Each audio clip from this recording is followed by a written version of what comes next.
Hey mga ka-Gen Citizens! Welcome sa ating third episode ng Generation Zaya, your weekly tambayan for real talks, fun vibes, and Gen Z stories.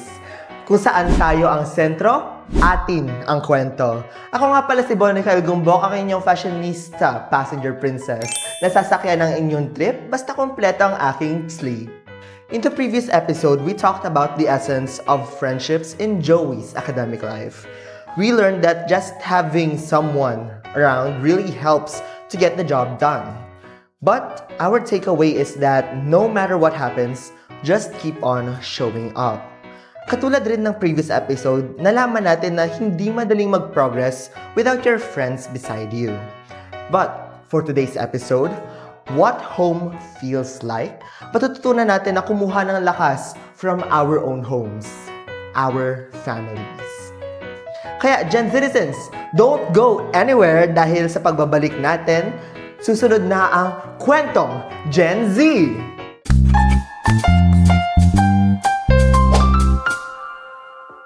At ngayon, sa ating third episode, mayroon na naman tayong panibagong kwento na matutunghayan dito sa Kwentong Gen Z, where we will sit down with a fellow Gen Z person and we will talk about many things, especially sa kanilang buhay.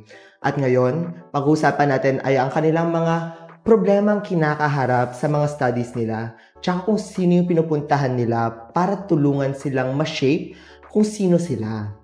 Ngayon, hindi lang naman puro deadlines and exams ang ating college lives. Nandyan din yung mga taong tutulong para maging tayo kung sino tayo, to help us become who we are. Kaya, this time, we will talk about one of the biggest parts of our lives, our families. And to help us dive deeper in today's topics, we will have our very special guests. Let us all welcome Arken Villanueva!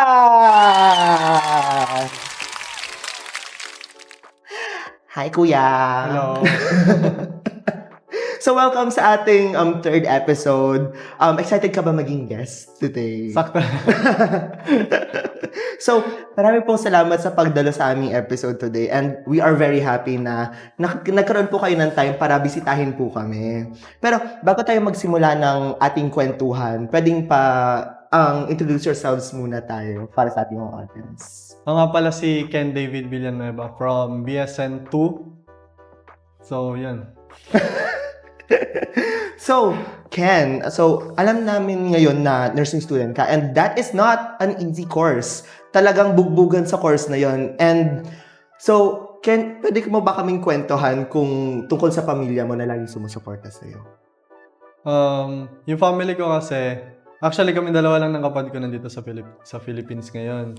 Yung iba ko pang mga kapatid is nasa Qatar pa. Yan sila daddy. Nag-work sila doon. And then, yun. Yung support lang nila mami na natatanggap ko sa kanila is yung mga simple messages. Ganyan, yung simple na nakaka-encourage sa akin para, like, kahit pa paano ma-lighten up yung mga bigat ng course ko, ganun. Oh my gosh, ang hirap naman nun. So, talagang long distance yung relationship ninyo with your parents, no? Ano lang naman, 2 years pa lang naman ngayon kasi doon na ako sa Qatar. Doon kami dalawa ng kapatid ko sa Qatar nag-high school. So, nung college lang kami umuwi dito. Pero mahirap ba yung adjustment no na biglang, syempre bigla ka na palayo sa family mo, biglang nasa ibang bansa ka na? Sakto lang kasi since di naman din ako lumaki talaga doon totally. So, bali parang since grade 6 lang ako napunta doon. So, parang hindi naman mahirap mag-adjust dito. Kasi nandito rin naman yung mga pinsan ko kaya bearable din naman. Ano yung sa tingin mong isang important lessons na naturo sa'yo ng family mo, especially bago ka pumunta dito? Ano lang, yung laging tinuturo sa akin ng tatay ko is yung pagiging mapagkumbaba. Kumbaga wag mong masyadong tingnan yung sarili mo na mataas, parang ganun, kahit ano man yung na-achieve mo sa school or kahit saan man yun. Very true. Heads down lang. Very important rin kasi talaga yung humility and syempre pagiging demure sa ating everyday lives, di ba? Kasi once na very humble ka, mas lalong dadami yung blessings na ibibigay sa ni Lord. So, meron bang time na talagang naramdaman mo yung support ng family mo kahit very far away sila sa'yo? Oo, especially nung time na this year lang yata. This year lang yung cupping and pinning ko nga. Gumastos pa sila mami ng ticket para makauwi si daddy para mag-attend siya sa cupping and pinning ko. Wow. So, which is magastos yun kasi kakabakasyon lang nila last year eh. Tapos, umuwi na naman si daddy para lang sa cupping and pinning ko. Oh, sweet. I love that. Talagang nag-effort silang umuwi. So, apart doon sa capping and pinning, meron bang family tradition talaga sa inyo na laging sinusundan ninyo? Family tradition. Siguro nung nasa Qatar ako, every weekend, kunyari, kasi yung weekends doon is Friday and Saturday. So Thursday pa lang pumunta namin sa bahay ng lolo ko, tapos ng lola ko, tapos doon namin nag-gather. So parang every weekends yun, nandun kami. Ay, wow. So, ang buong pamilya talaga, buong angkan yung pupunta doon? Or yung mga nandun sa Qatar? Yung mga nandun lang sa Qatar. How about yung buong family talaga? Nagkakaroon kayo ng ganong times? Kasi, dito, hindi naman lahat ng family ko, yung first family, or first ba or second, yung mga pinsan ko ba, hindi sila lahat nasa Qatar. So, yung sa tito kong isa, yung mga anak niya nandito. Tapos yung tita ko, nandito din. So, siguro yung isa pang tradisyon is or nagiging nakasanayan namin is umuwi kami every year para mag-gather. Tapos yun. Saan kayo usually pumupunta? Before, kapag every time na umuwi kami, hindi kami mag-beach or lalabas somewhere, parang gano'n. So bonggang talaga siya? Bonggang gala talaga siya? Hindi naman bongga, sakto lang. Basta mag-enjoy lang kami buong family, gano'n. Ay, bet yan. I love that. So, meron kaming nahanap ng mga pictures ninyo and gusto na sana naming malaman yung story sa mga pictures na yon. So, unahin natin sa first picture. Ay, wow! Yan yung time na nag-second wedding sila. Renewal of vows ba yan? Ay, pa. Tapos, nag-decide sila mami na as one na lang tapos trip na din sa Georgia. So, sa Georgia yan yung pick na yan. Ay, pak, saan yan sa Georgia? Saan banda? Hindi ko na alam. Basta, dito, yan yung plan nila mami. Fairness, mag-renewal of vows. So, lahat ng family niyo sa Qatar nandyan? Hindi, kaming family lang. Walang nakakaalam. Ay! Kala nila magbabakasyon lang kami. Pero di nila alam, dito, nag-renewal of vows na sila mami dyan. Nagkasal sila ulit. Tapos, nung January last year, umuwi sila. Tapos, sinelebrate nila yung anniversary nila dito. Tapos, hindi alam ng mga family namin. Tapos, nagsisiyakan yung, sila, lolo ko, lola, ganyan. Kasi hindi nila alam, kala nila nagbakasyon lang talaga kami. Ay, yung cute nun. In fairness. So, sa simbahan talaga siya? Sa simbahan siya, kayo hindi. Sa siya, para siyang, more on, nature. Hindi ko na send yung ibang pic kasi eh. Hindi ko alam kung, basta, ibang place pa yan. May iba pang pinuntang place. Ay, pa. Hindi ko lang yata na, Ay, ang sweet nun. Ay, ito. Yan yung time na inatid ako sa airport. Yan yung bago ako mag-college dito sa Pilipinas. Ooh. Yan yung kasama ko sila lolo ko. Si daddy ko wala dyan kasi nauna na siya. Dapat ihahatid niya ako. Pero nauna pa yung maghahatid sa akin. So parang solo travel din ako. So, maraming iyakan na ganap dyan, no? Lalo na si mami ko. Tapos si lola ko din. Kunyari, hindi yan umiyak. Pero pagkatalikod, yung luha, nandito. Ay, ito. Yan yung sinasabi ko na, umuwi si daddy ko nung cupping and pinning. Ay. Dito sa Pilipinas.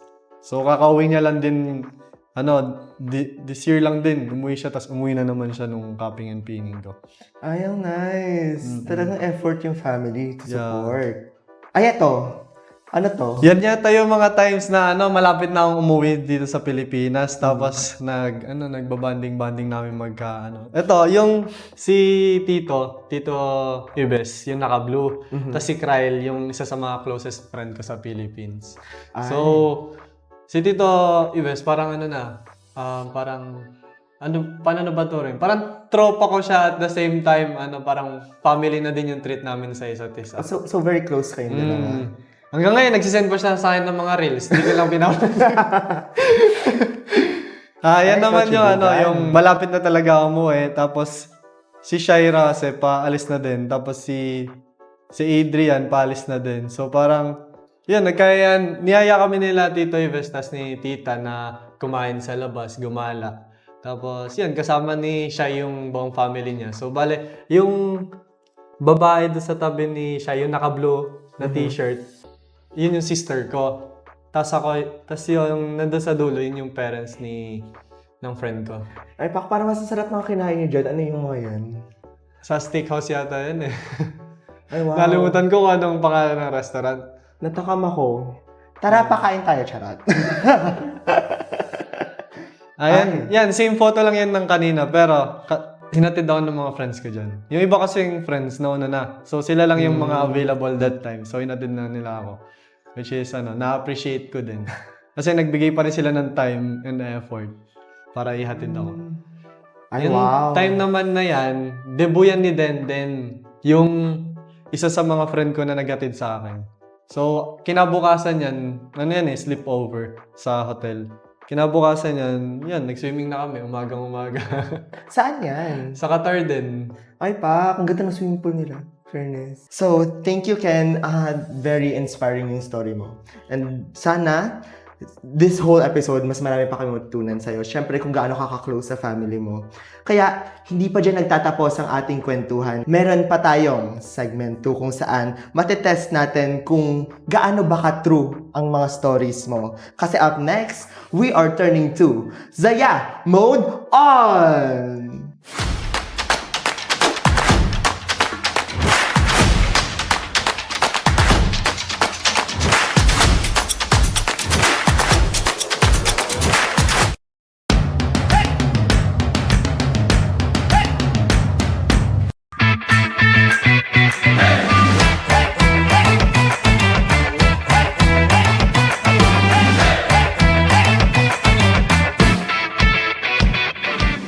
Gen Citizens, ang Gen Z word of the day natin ay FOMO.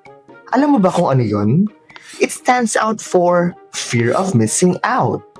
Yung feeling na lahat may ganap tapos ikaw, wala.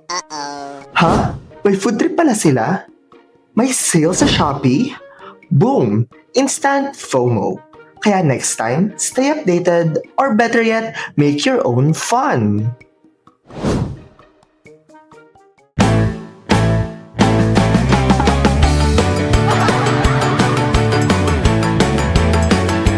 Alright, welcome back mga ka-Gen Citizens. And this time, mag-iiba naman tayo.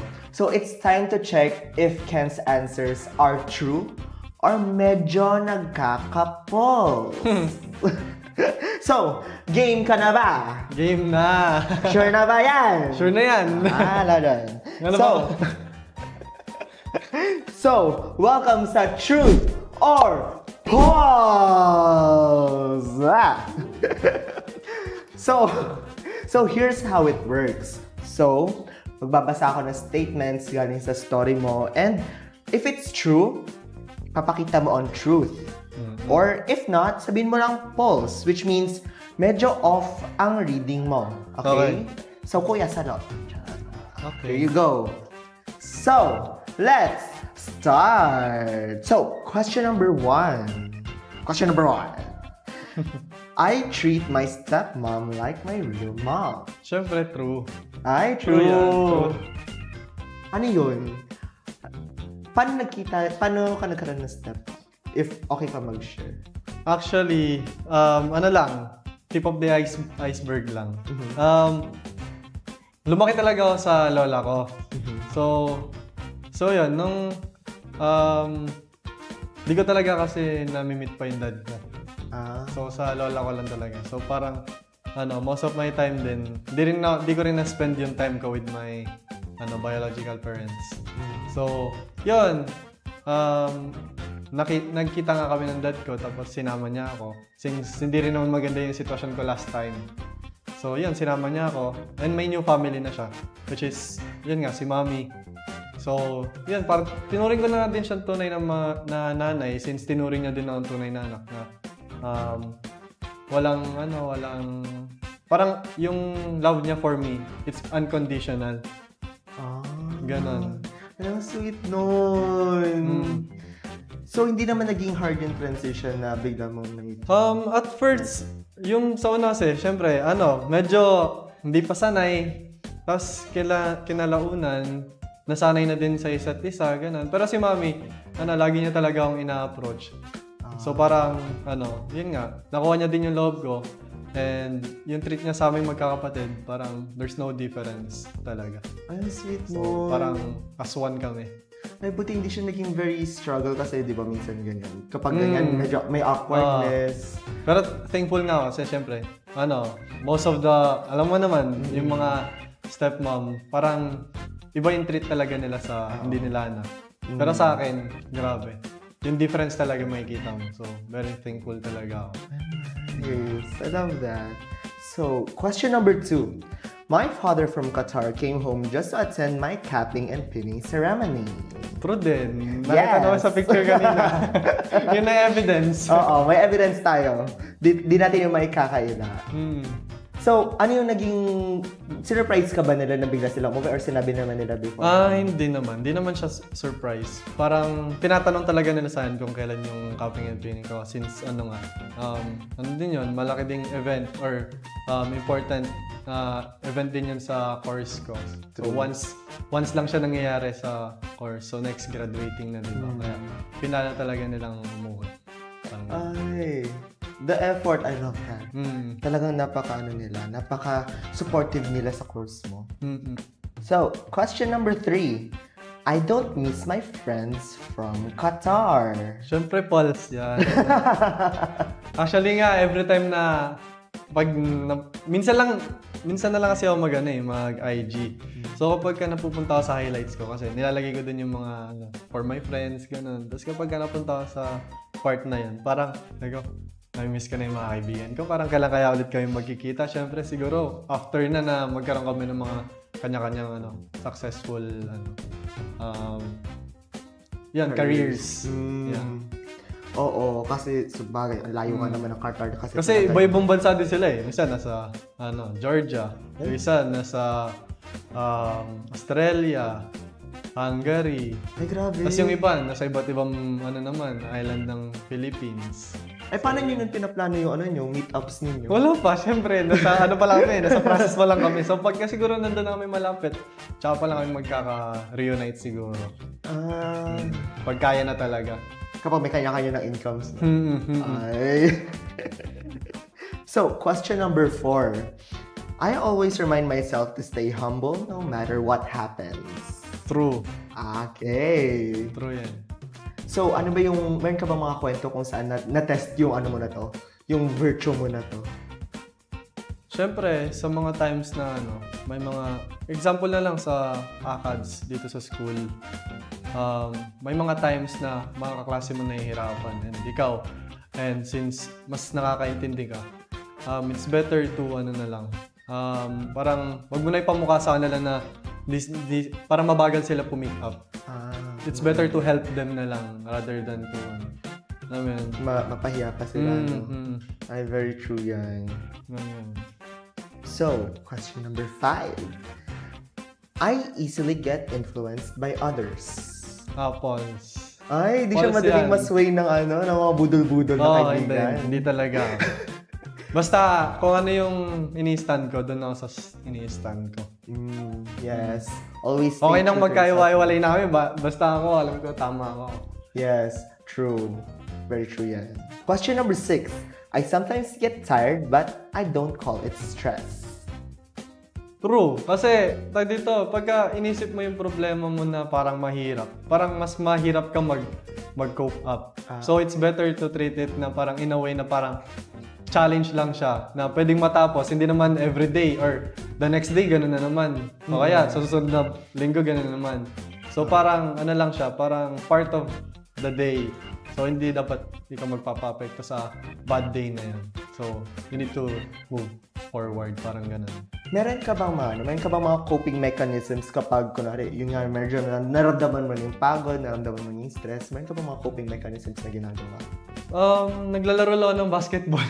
Ay! Yun lang, basketball lang yung yung parang way ko to release stress, gano'n. Oo. Parang yun na rin yung self-care time mo, no?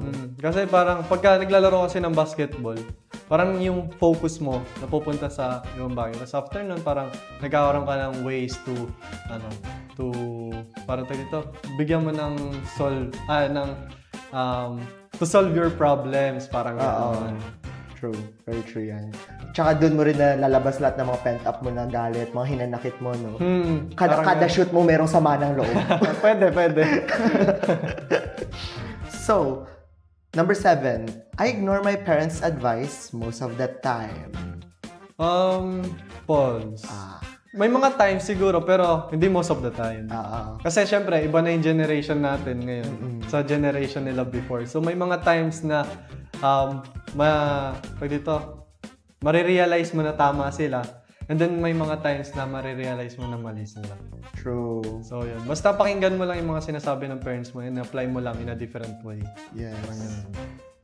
Very true yan. So, the last question. Last na. Parang excited na umuwi. So, I have sung karaoke with my Qatar friends before. True. Yan yung yung libangan talaga namin sa bahay nila Shai, yung kaninang friend ko na sinasabi ko. So most of the time kasi sa bahay nila yung yung parang dito nagagather. Parang ganun. Parang kasi welcome kasi kami dun. Lalo na kala tita tsaka kala tito, ganun. Kaya yun, karaoke. Sa kanila rin yung may magandang yan, no? Karaoke system. Singer din kasi yung ate niya. Ay! Singer, tapos siya dancer. Tapos yung kapatid niya, mahilig mag-drawing. So parang artist. Ay, puro talent talaga sila dun, no?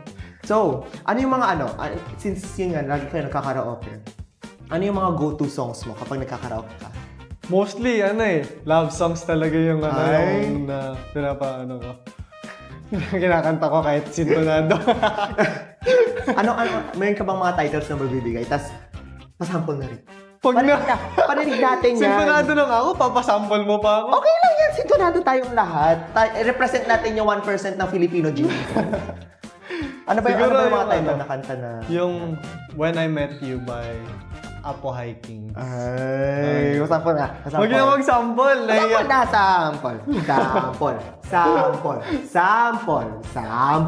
Sample talaga? Sample na! Sige na! Naiya talaga ako. Go, kaya mo yan. Isang linya lang, no? Pero di talaga. Basketball lang talaga yung alam ko. Kahit isang linya na lang. Yung, When I met you, I never knew what love was. Parang yan na. May pinagdedikitan ka ba ng kanta nito? Siyempre, yung girlfriend ko. Ay! Cute!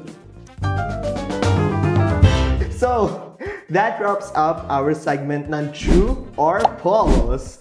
Grabe, Ken. Ang dami mong naikwento. Ang dami mong share sa amin. Lalo na sa faith mo, lalo na sa family mo, and especially sa personal life mo. And we are very, very thankful for that. At least stable. Naramdaman natin na stable yung pulse mo. Very stable siya. Oo, stable naman. Siguro mga Walang 65 beats per minute. Ay! Normal BPM. Normal lang. Your story really reminds us of what being healthy isn't just about the body, but it's also about having a strong heart, faith, and purpose. Yeah. Totoo. So, mga ka-Gen Zaya, lagi ninyong i-check ang mga post ninyo kung may love, faith, and syempre, may gratitude din. So, this has been True or False, only here on Zaya Mode On!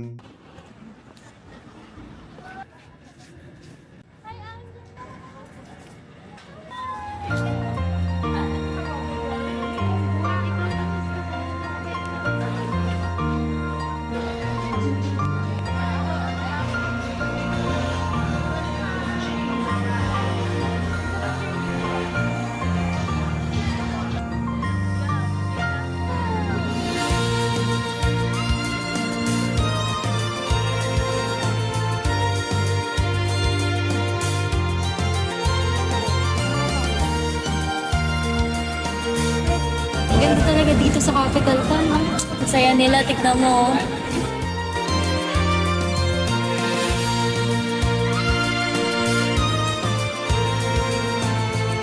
where all lives come together. Did you know? Ang 15-letter word na uncopyrightable is often cited as the longest English word na walang kahit isang letter na inuulit. Cool, diba? Parang tayo lang. Just like that word, we are all made of unique letters too. Walang dapat kopyahin kasi ikaw mismo, uncopyrightable. This is Factually Zaya. See you sa next fun fact.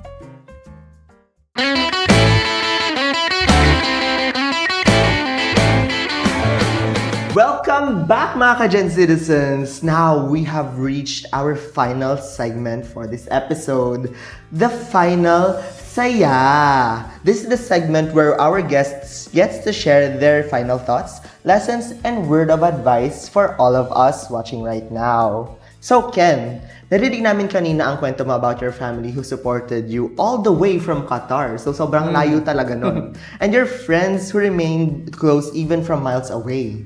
Talagang matatag yung bond ninyo, no? And I love that. Talagang sana lahat makakahanap ng ganyang bonds with their friends and families. So, you've mentioned your strong bond with your friends kahit na may distance or busy schedule. So, I'd like to ask, what do you think makes your friendship stay strong, especially sa long distance and especially different challenges na makakaharap ninyo? Actually, ano lang yun parang matter of understanding and parang giving them space. Siyempre, may kanya-kanya tayong buhay. May sarili akong buhay, may sarili silang buhay. So, parang in a way na nandun pa rin yung connection. Parang huwag ka masyadong mag-demand ng time from them kasi di rin naman sila dito may sarili silang problema ang pinagdadaanan. So, parang siguro para ma-maintain lang yung relationship nyo, nandun ka lang para to support them, help them in case of need, ganun. So, yeah. So, madalas ba nagkakaroon kayo ng chance na mag-usap talaga? Like, calls or messages? Actually, since nag-college, syempre, busy na So, may kanya-kanya kaming buhay. Pero nagkakaroon kami ng mga communication. Pagka, kunyari, may pinupost sila na stories, ganun. Or may mga, naalala ko lang sila, so mag-chat lang ako bigla, tapos sila naman mag-reply naman din kaagad, tapos yan, mag-i-start na yung conversation from that. Ayan, nice. Sobrang nagbibigay rin kayo ng time nyo for isa't isa. Kahit hindi naman ganun palagi. Imagine mo, yung kaibigan ko nga natatawa. Mention kasi Arsen Toazon, from HAU. Shoutout sa'yo. Kasi na-busy nga ako, so parang wala naman akong time may pag-usap talaga. So, syempre, lalo na may girlfriend din ako. So, yun. Ilang months kami din nag-uusap. Tapos, dito natatawa ako sa kanya. Bigla siya nag-chat. Pare, boy ka pa ba? Sabi ko, pre, boy pa ako. So, yun yung friend ko from Qatar din na nandito siya. Pares kasi kami ng province, kaya yun. Ay, nice. Actually, malapit na nga yung birthday niya Greet mo na, happy birthday. Happy birthday, tol. So, paano naman yung mga friends mo na nasa ibang lugar? Ano naman? Kasi di ba meron yung, yung mga time zones, di ba iba sila ng time zones? Paano niya na-overcome yung hurdle na yun? Kapag nasaktuhan gising ako, gising siya. Tapos nasaktuhan din na nag-chat ako. So yun, from there, nag-start na yung conversation. Pero yung ibang friends na nandito sa Philippines, nyari mga nasa Cebu, ganyan. Actually, pag nagkakaroon talaga lang sila ng story, doon lang ako nagre-reply Pagka interesting lang talaga yung story nila, pero pagka hindi, yamas yan. Talagang sa quick updates na lang talaga nagkakaroon ng conversations. Para mga quick updates lang, ganun. Now, as you continue to grow both as a student and a person, ano yung pinapanalangin mo na sana magstay same sa bond mo with your family and your friends? Yung yung closeness, sana yung space between us, although malayo kami sa isa't isa, parang hindi rin lumalayo. Yun yung gusto ko mangyari. Siyempre, in the future, magkakaroon kami ng sarili-sariling pamilya. So, dapat, siyempre gusto ko, sa important events na mangyayari sa akin, invited sila. So, yun. Talagang importante rin kasi talaga yun, no? Kahit ilang buwan na din nagkikita, ilang buwan na din nagkakausap, kapag nagkita, parang walang nangyari. Ganun. Actually, ganun. Parang wala lang. Parang kahapon lang yung huli niyong pagkikita. Totoo yun. And before natin i-wrap up yung buong episode na to, and I'm sure maraming nanonood ngayon, especially mga students na, alam niyo yun, parang naliligaw, maybe now homesick if hindi sa same province yung school nila. Ano yung ma-advise mo sa kanila para magganahan pa silang mag-aral to continue and pursue moving forward? Siguro, di ko alam kung mag-a-apply din sa kanila, pero para sa akin, mag-focus lang sila sa present problems rather than the future. Kasi pagka mas iniisip mo na nga yung problema ngayon, tapos isipin mo pa yung para sa future, parang nagpapatong-patong lang. So, parang solve problems one at a time. Oo. Para hindi ka rin maguluhan, no? Kasi personally, ganyan din minsan nagiging struggle ko kapag yung isipin mo yung ngayon, tas meron pang mangyayari bukas. Talagang mas maganda if one at a time na. One at a time lang. So, ikaw ba, meron ka bang times na minsan di mo nahihirapan ka rin i-apply yan sa sarili mo? Hindi. Ay! Kasi, di ko lang alam. Siguro sa observation ko lang sa sarili ko. Ganun kasi akong type of person na hindi ko... Although maisip mo din yung para sa future, pero di ko gaano binibigyan ng focus. Para mas nagfo-focus ako sa present problem rather than the future. Parang gano'n. Tama. Dapat nga ganun. So now, for our favorite part, what is one lesson na gusto mong iiwanan sa ating viewers today? And hayaan ka namin magsulat sa ating chalkboard para makita ng lahat. So, pwedeng pakisulat na lang po dun sa harap.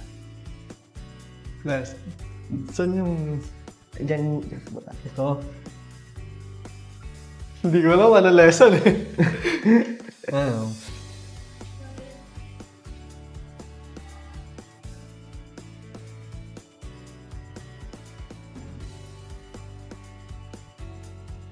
Yun.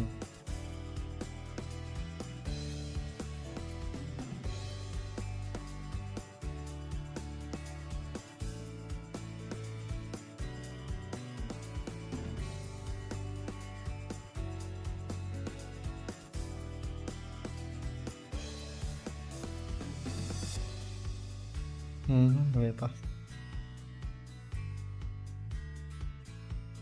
Yan lang. Ooh! Yan talaga yung natin, no? Recurring theme for today's episode rin. To focus on the present rather than the future. So, pa-explain pa further kung paano, sa tingin mo ma-apply yan ng mga viewers natin. For example, paano mo masasabi ito? In a way na maintindihan din nila. Siyempre, sa akin personally, yun yung parang way ko to hindi ma-stress gaano.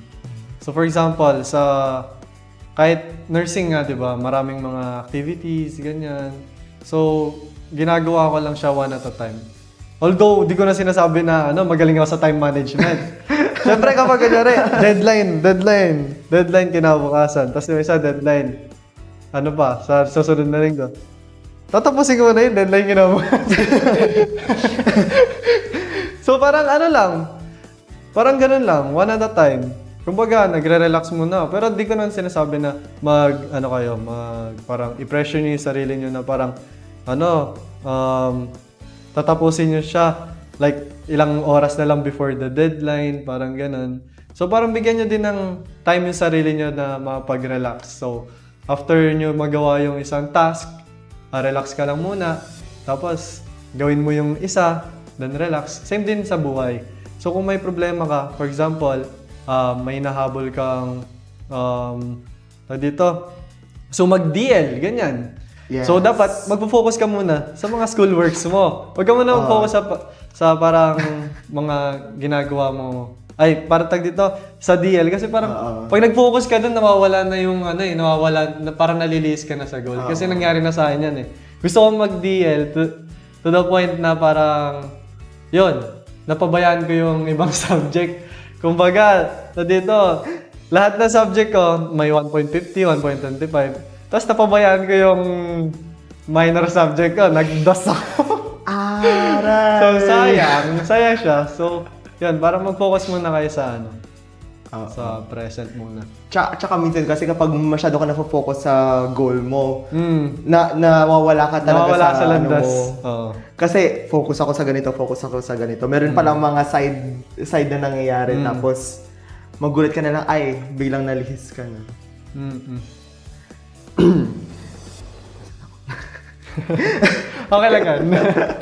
So, bago natin tapusin yung episode na to, we would like to thank you for sharing your story with us. So, before we end this session though, to our viewers and mga ka-Gen citizens, let us take a moment to reflect on our own vital signs of life. So, we have prepared a question for you. So, be sure to comment your answers on the comment section sa ating mga social media pages. So, here's our #GenZaya Challenge! Gen Citizens, heto ang tanong namin sa inyo. If you could describe home in one word, what would it be and why? Comment your answers and don't forget to use #GenZaya Challenge. Ayan, alright. And that's it for our very heartwarming episode. And thank you so much to our amazing guest, Ken, for telling us your very touching stories and for inspiring us sa mga kwento mo and especially yung mga lessons na ibinigay mo sa amin. And sana ma-apply yun ng lahat. Pero, bago natin tapusin ang episode na to, ano yung final say mo para sa kanila? Based on sa experience ko kasi and yung nangyari sa akin, so hindi lahat ng taong masasaya is maganda yung background. So may mga scars din sila na hinihil. So through positivity, doon nila na express yung sarili nila. So yan. Yes, and always check in with your friends kasi kahit very smiley sila, Yes. di natin alam if meron talaga silang mga underlying problems na though hindi man nila na-share, at least matutulungan natin silang ma-uplift, di ba? Totoo. So, salamat ulit very much sa yung pagsama sa amin sa episode na to. And of course, Gen Citizens, thank you for tuning in. Abangan ninyo ulit ang ating susunod na episode. Kaya, huwag ninyong kalimutan na i-check ang aming mga social media pages, Generation Zaya on Facebook and @GenerationZaya_ on TikTok and Instagram. So, para maging updated kayo sa ating susunod na episode na secret muna. Abangan ninyo sa ating mga social media pages kung ano yon. Kaya stay tuned. And again, this is Gen Zaya. Stay real, stay curious, and always choose your vibe kung saan tayo ang sentro sa atin ng kwento. See you next week. Bye!